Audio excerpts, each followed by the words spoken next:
Hello students, welcome to my YouTube channel target with Poonam. Students, जैसा कि हम हमारी पिछली क्लास में क्या पढ़ रहे थे एमएस वर्ड। और एमएस वर्ड में हमने क्या क्या देख लिया। हमने फाइल वाला टैब देख लिया, होम वाला टैब, इंसर्ट, ड्रॉ और डिज़ाइन वाले टैब देख लिए। इसके बाद जो हमारे टैब बचते हैं जैसे लेआउट टैब है, रेफरेंसेस है, मेलिंग है, रिव्यू है, व्यू है और हेल्प है। अब हम जो आज का सेशन है, अब डिज़ाइन के आगे वाले टैब हम उसमें कवर करेंगे। तो स्टूडेंट्स, अगर आपको वीडियो हेल्पफुल लगती तो प्लीज़ वीडियो को लाइक करें, चैनल को सब्सक्राइब करें और अपने फ्रेंड्स के साथ शेयर ज़रूर करें। तो चलो आज का सेशन हम स्टार्ट करते हैं लेआउट से।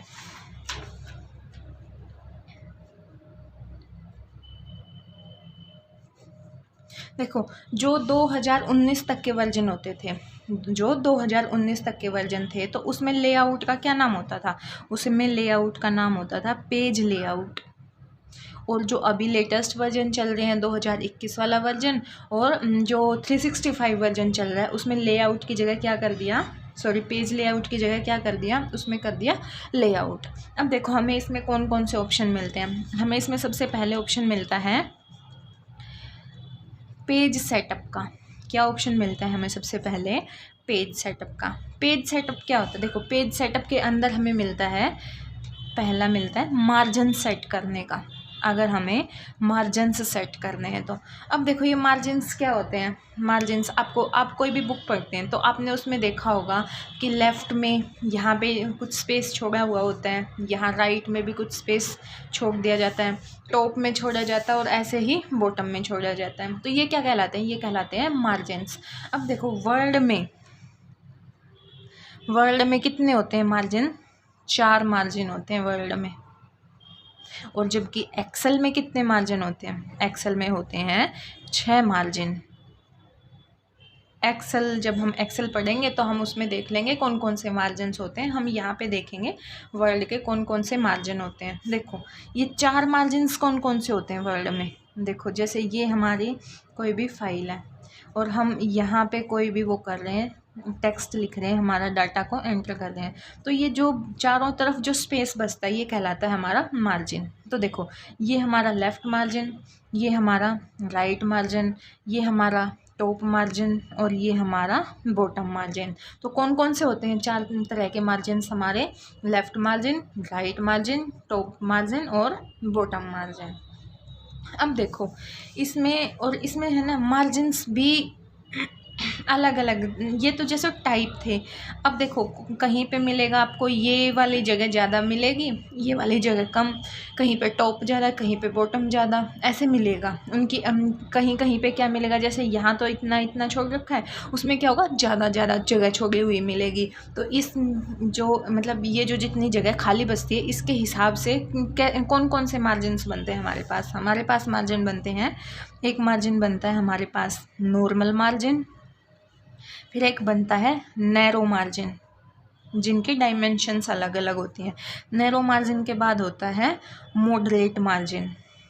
क्या होता है? Moderate margin. मॉडरेट के बाद होता है वाइड मार्जिन। वाइड के बाद होता है मिरर्ड मार्जिन। और हम इसको मार्जिन्स को कस्टम भी बना सकते हैं, हम अपने अकॉर्डिंग भी इसको सेट कर सकते हैं, कस्टमाइजेशन कर सकते हैं हम मार्जिन में। तो देखो, बाय डिफ़ॉल्ट कौन सा मार्जिन होता है हमारे एमएस वर्ड में? हमारे एमएस वर्ड में बाय डिफ़ॉल्ट होता है हमारा नॉर्मल मार्जिन। क्या होता है ये? बाय डिफ़ॉल्ट होता है। अब देखो कि हमने क्या पढ़ते हैं, हम जो मैक्सिमम चेंजेज हुए थे हमारे, वो मैक्सिमम चेंजेज कब हुए थे? मैक्सिमम चेंजेज हुए थे 2003 के वर्जन से। 2003 के वर्जन तक जो कुछ था, फिर वो जब इसके 2003 वाले वर्जन के बाद आया हमारे पास 2007 वाला वर्जन, तो इसमें बहुत सारे चेंजेस मिले थे। तो देखो, जो हमारा 2003 वाला वर्जन था, उसमें जो हमारा नॉर्मल मार्जिन था, जो हमारा नॉर्मल मार्जिन था, उसके डायमेंशंस क्या क्या होते थे? देखो, जो हमारा टॉप है, बॉटम, लेफ़्ट और राइट, जो हमारा टॉप मार्जिन है वो कितना होता था? वो होता था 1 इंच का। कितना होता था? 1 इंच का। और जो हमारा बॉटम मार्जिन है, बॉटम मार्जिन भी 1 इंच का होता था। और जो लेफ़्ट मार्जिन है, लेफ़्ट मार्जिन होता था 1.25 इंच का, और राइट वाला मार्जिन भी होता था 1.25 इंच का। देखो यहाँ पे 1.25 इंच जगह खाली होती थी, यहाँ पर भी 1.25, लेकिन यहाँ पे 1 इंच और यहाँ पे भी 1 इंच होती थी। कब तक? जब तक 2003 का वर्जन काम कर रहा था। फिर आया हमारा 2007 वाला वर्जन। 2007 वाले वर्जन में क्या हुआ, जो टॉप मार्जिन को कितना कर दिया गया, 1 इंच, बॉटम को भी 1 इंच, लेफ़्ट को भी 1 इंच कर दिया, और जो राइट वाला मार्जिन है उसको भी 1 इंच सेट कर दिया। मतलब सभी को 1 इंच कर दिया 2007 वाले वर्जन से। और अब तक यही मार्जिन है, नॉर्मल मार्जिन के डायमेंशंस 1 इंच होता है, चाहे वो लेफ़्ट राइट टॉप बॉटम कुछ भी हो। अब देखो 2007 के बाद वाले जो हमने अभी देखे, जैसे normal margin, narrow margin, moderate, wide, mirrored है, या फिर हम कस्टमाइजेशन तो हम कैसे भी कर सकते हैं। तो इन मार्जिन्स में 2007 के बाद जो हमारे बने हैं मार्जिन्स, मतलब जो भी डायमेंशंस बनी है उनके हिसाब से देख लेते हैं इन सभी की डायमेंशंस क्या क्या होती हैं। तो देखो टॉप, बॉटम, लेफ़्ट और राइट। देखो जो नॉर्मल मार्जिन होता है हमारा, क्या होता है, नॉर्मल मार्जिन। नॉर्मल मार्जिन की डायमेंशन देखो, अभी देखिए हमने नॉर्मल मार्जिन की डायमेंशंस क्या होती हैं, सभी 1 इंच का मार्जिन होता है इसमें, टॉप में भी, बॉटम में भी, लेफ़्ट में भी और राइट में भी, हर जगह 1 इंच का मार्जिन होता है। अब देखो इसके बाद आता है नैरो मार्जिन। नैरो मार्जिन में क्या होता है, टॉप वाला होता है 1.5 इंच का, और बॉटम होता है 1.5 इंच का, लेफ़्ट भी 1.5 इंच का और राइट भी 1.5 इंच का होता है। नॉर्मल में क्या होता है, सभी 1 इंच के होते हैं, और नैरो में क्या होता है, सभी 0.5 इंच के होते हैं। इसके बाद आता है हमारा मॉडरेट मार्जिन। क्या आता है, मॉडरेट मार्जिन। अब देखो मॉडरेट मार्जिन क्या होता, मतलब उसकी डायमेंशंस क्या होते हैं। मॉडरेट मार्जिन में जो हमारा टॉप वाला मार्जिन है और जो हमारा बॉटम वाला मार्जिन है, ये दोनों होते हैं हमारे पास 1 इंच के, और जो हमारे लेफ़्ट और राइट मार्जिन है वो होता है 0.75 इंच के। कितने होते हैं, 0.75 इंचज़ के होते हैं। उसके बाद आता है हमारा वाइड मार्जिन। कौन सा मार्जिन, वाइड मार्जिन। अब देखो वाइड मार्जिन में क्या होता है, वाइड मार्जिन में जो हमारे टॉप है और बॉटम है ये तो होते हैं 1 इंचज़ के, और जो हमारे लेफ़्ट और राइट होते हैं वो होते हैं 2 इंच के। टॉप और बॉटम कितने होते हैं, 1 इंच के, और लेफ़्ट और राइट कितना होता है, 2 इंच के। उसके बाद आता है मिरर्ड मार्जिन। कौन सा मार्जिन आता है, मिरर्ड मार्जिन। मिरर्ड मार्जिन में क्या होता है, जैसे top margin 1 inch, bottom margin भी 1 इंच होता है, और इसमें लेफ़्ट की जगह और राइट की जगह क्या होता है, एक होता है इनसाइड मार्जिन और एक होता है आउटसाइड मार्जिन। इसमें इनसाइड मार्जिन होता है 1.25 इंचज़ का, और जो आउटसाइड मार्जिन होता है वो होता है 1 इंच का। तो ये थे हमारे इसके जो हमारे मार्जिन्स होते हैं उनके डायमेंशंस। अब देखो ये मिरर्ड मार्जिन क्या होता है, और ये इसमें इनसाइड और आउटसाइड का मतलब क्या होता है। देखो ये देखते हैं हम इनका मतलब क्या होता है।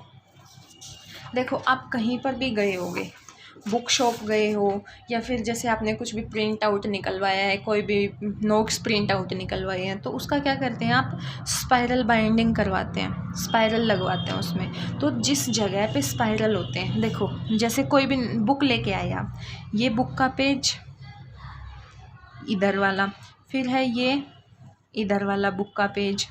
अब इसमें कंटेंट देखते हैं हम कि ऐसे इसमें कंटेंट लिखा होगा और इसमें भी ऐसे कंटेंट लिखा होगा, और ये कहाँ से बाइंड होगी, ये यहाँ से बाइंड होगी। जैसे हम स्पाइरल लगवाते हैं तो यहाँ स्पाइरल कहाँ लगेगा, यहाँ पे लगेगा ना स्पाइरल।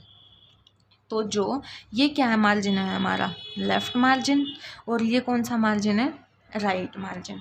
अब देखो जो ये वाला लेफ़्ट है और जो ये वाला राइट है, इन दोनों मार्जिन्स को बोलते हैं हम मिरर मार्जिन। क्या बोलते हैं इसको, मिरर मार्जिन। क्यों? क्योंकि देखो ये एक दूसरे के मिरर की तरह है। जब यहाँ से पलट के इसको इसके ऊपर रखेंगे तो ये किसके ऊपर इसको कवर कर लेगा, एक तरह से मिरर है ना ये दोनों एक दूसरे के, तो ये क्या कहलाता है, मिरर मार्जिन। अब देखो जो ये यहाँ वाला मार्जिन है जो स्पाइरल बाइंडिंग के लिए फिर या फिर बुक को जैसे जहाँ से बुक चिपकी होती है वहाँ यूज़ होता है, तो ये क्या कहलाता है, ये कहलाता है हमारा गटर मार्जिन। क्या कहलाता है, गटर मार्जिन। और एक एग्ज़ाम में क्वेश्चन भी आया हुआ था कि गटर मार्जिन का यूज़ बताओ क्या होता है, फिर नीचे ऑप्शंस दे दिए गए थे। तो इस गटर मार्जिन का यूज़ किस लिए होता है, यूज्ड फॉर स्पाइरल बाइंडिंग। किस लिए यूज़ होता है, यूज़ फॉर स्पाइरल बाइंडिंग या फिर पेस्टिंग के लिए। जैसे जो बुक्स आती हैं उसमें तो वे तो चिपकी हुई आती है ना एक जगह से, उसमें तो स्पाइरल नहीं लगा होता। तो किस लिए यूज़ होता है gutter margin, gutter margin use होता है स्पाइरल बाइंडिंग के लिए और पेस्टिंग के लिए।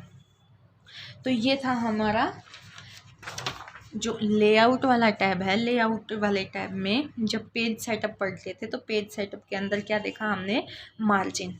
अब इसके बाद है मार्जिन के बाद पेज सेटअप में हमें नेक्स्ट ऑप्शन मिलता है किस चीज़ का, ओरिएंटेशन का। किस चीज़ का ऑप्शन मिलता है हमें, ओरिएंटेशन का। देखो आपको पता है ओरिएंटेशन कितने तरह की होती है, 2 टाइप्स ओरिएंटेशन होती है। कौन कौन सी, एक तो होती है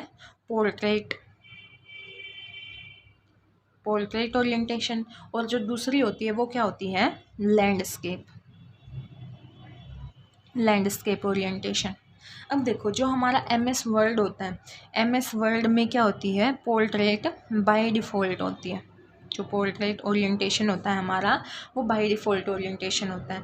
और MS एक्सेल में भी पोर्ट्रेट बाय डिफ़ॉल्ट होता है, लेकिन जो हम MS पावर पॉइंट पढ़ेंगे उसमें पोर्ट्रेट बाय डिफ़ॉल्ट नहीं होता, उसमें होता है लैंडस्केप बाय डिफ़ॉल्ट। इसलिए याद रखना जो MS पावर पॉइंट पढ़ेंगे उसमें पोर्ट्रेट नहीं होता, उसमें लैंडस्केप होता है बाय डिफ़ॉल्ट। और जो हमारा MS वर्ड है और हमारा MS एक्सेल है उसमें क्या होता है बाय डिफ़ॉल्ट हमारा पोर्ट्रेट।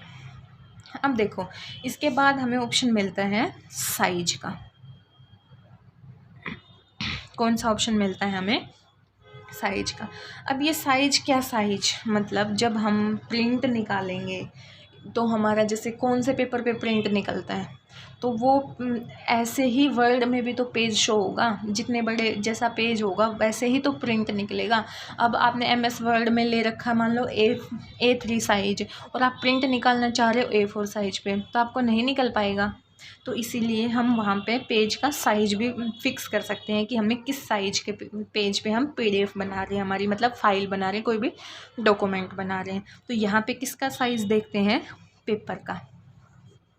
इसमें देखो कौन कौन से साइज आते हैं, इसमें आते हैं letter size, tabloid size, legal size और एग्जीक्यूटिव साइज और स्टेटमेंट साइज पेपर का, A4 size, A3 size, A5 size, B4 और B5 साइज, और एक होता है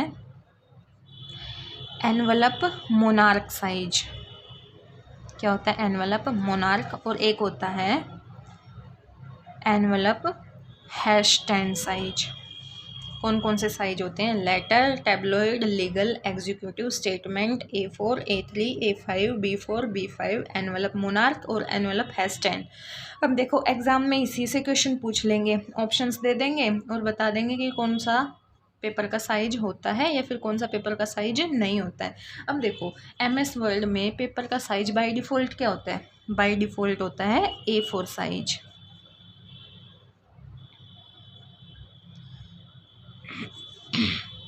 क्या होता है बाय डिफ़ॉल्ट, A4 साइज। अब देखो आप एक क्वेश्चन का आंसर देना कमेंट्स में कि ये बताना A4 साइज के पेपर का साइज बड़ा होता है या फिर A3 वाले साइज का पेपर का साइज बड़ा होता है।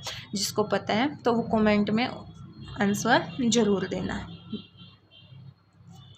तो देखो अब इसके बाद जो हमारा A4 होता है, ये क्या होता है, बाय डिफ़ॉल्ट। अब ये बाय डिफ़ॉल्ट होता है तो चांस बनते हैं कि हमसे इसकी डायमेंशंस पूछ ली जा सकती हैं। तो हम इसकी डायमेंशन देख लेते हैं। इसकी डायमेंशन होती हैं 8.27 इंचज़ और मल्टीप्लाई 11.69 इंचज़।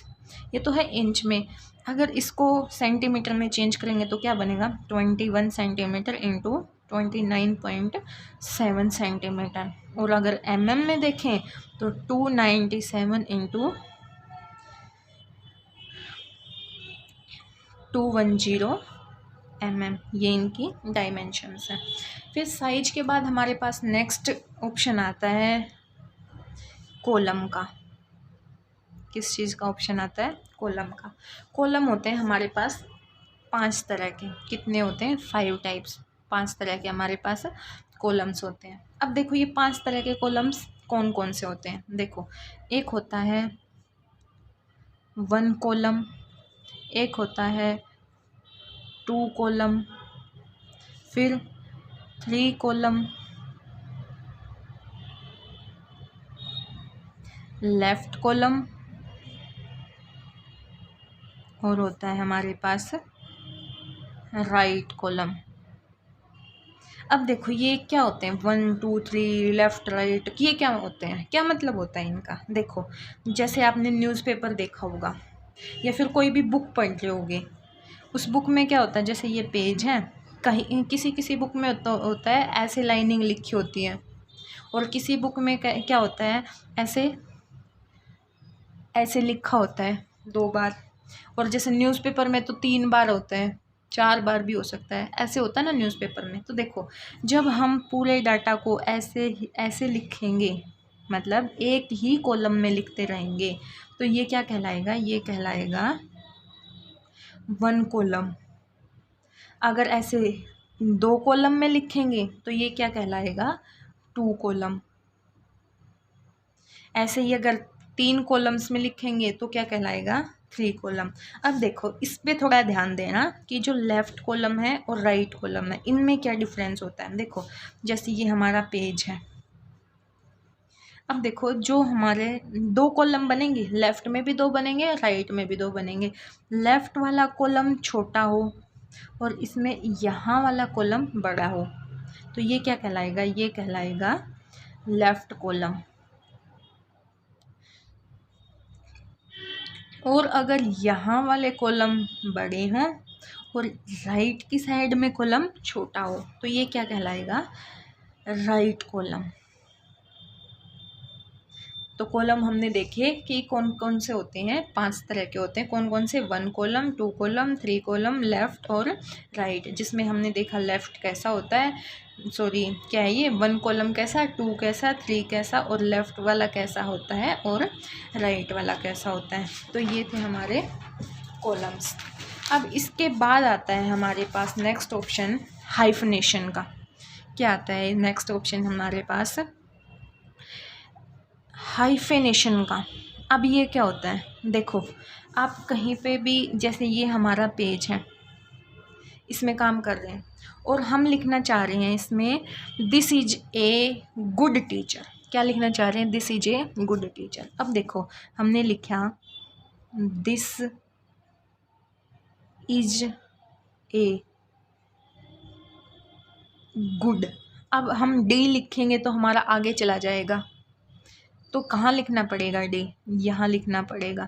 तो ये जो पेज और यहाँ पे क्या लग जाएगा, एक हाइफन लग जाएगा, मतलब ये थोड़ा पेज छोटा रहेगा। मान लो ये पेज यहाँ तक है तो यहाँ हाइफन लग जाएगा, डी आगे चला जाएगा नेक्स्ट लाइन में। तो ये क्या कहलाता है हमारा, ये कहलाता है हाइफिनेशन। देखो, जैसे ये हमारा पेज है और हमने चाह रहे कि यहाँ से लिखना स्टार्ट हो और यहाँ तक लिखें, हमने यहाँ से यहाँ तक लिखना है, हमने वो सेट कर रखे हैं, इसमें इंडेंटेशन सेट कर रखा है और ऐसे ऐसे लिख रहे हैं हम। अब देखो, अगर बाई चांस एक लाइन यहाँ हो, एक यहाँ हो, फिर एक यहाँ, फिर दूसरी यहाँ, फिर अगर ऐसे हों ये छोटी बड़ी लाइंस, तो देखने में अच्छा नहीं लगेगा ना हमारा डॉक्यूमेंट। तो हम सभी को एक प्रॉपर लाइन में लेके आते हैं, उसके लिए क्या यूज़ करेंगे, हाइफन यूज़ करेंगे। मतलब जो ये आगे के जो भी वर्ड हैं वो हमारे इस लाइन में आ जाएंगे। तो ये क्या कहलाता है, हाइफनेशन। तो ये क्या होता है, देखो ये होता है it is a automated process of breaking world. क्या होता है? It is a automated process of breaking words को ऑटोमेट ब्रेक करने की प्रोसेस होती है हाइफनेशन। इसके बाद आता है हमारे पास नेक्स्ट ऑप्शन पेज बैकग्राउंड का। क्या आता है हमारे पास नेक्स्ट ऑप्शन? पेज बैकग्राउंड का। पेज बैकग्राउंड में क्या होता है? पेज बैकग्राउंड में हम वाटर मार्क लगा सकते हैं। क्या लगा सकते हैं हम? वाटर मार्क लगाना हो। अब आप मुझे एक आंसर दो, क्या वाटर मार्क में हम सिर्फ टेक्स्ट लिख सकते हैं या फिर हम इमेज भी इंसर्ट कर सकते हैं वाटर मार्क में? दोबारा क्वेश्चन सुनो, क्या वाटर मार्क में हम सिर्फ टेक्स्ट इंसर्ट कर सकते हैं या फिर इमेज भी इंसर्ट कर सकते हैं? तो हमारा आंसर है हम दोनों ही वाटर मार्क में लगा सकते हैं। हम कोई भी टेक्स्ट भी लिख सकते हैं वाटर मार्क में और हम इमेज को भी इंसर्ट कर सकते हैं वाटर मार्क में। तो पेज बैकग्राउंड में हमें कौन कौन से ऑप्शन मिले? वाटर मार्क का, और इसके बाद मिलता है पेज कलर का। अगर हमें कोई भी कलर चेंज करना है पेज का, बाय डिफ़ॉल्ट कौन सा कलर होता है? बाय डिफ़ॉल्ट होता है हमारे पास वाइट कलर। तो हम पेज का कलर भी चेंज कर सकते हैं और हम पेज का बॉर्डर भी सेट कर सकते हैं। पेज का बॉर्डर भी सेट कर सकते हैं। तो फिर अब इसके बाद आता है हमारे पास, ये तो था हमारा पेज वाला सब मेन्यू, लेआउट में पेज वाला। अब पेज के बाद आता है हमारे पास नेक्स्ट लेआउट में पैराग्राफ। क्या आता है हमारे पास? पैराग्राफ। पैराग्राफ में देखो क्या होता है, पैराग्राफ में हमें ऑप्शन मिलते हैं, हमें इंडेंट करने का और हमें लाइन स्पेसिंग का।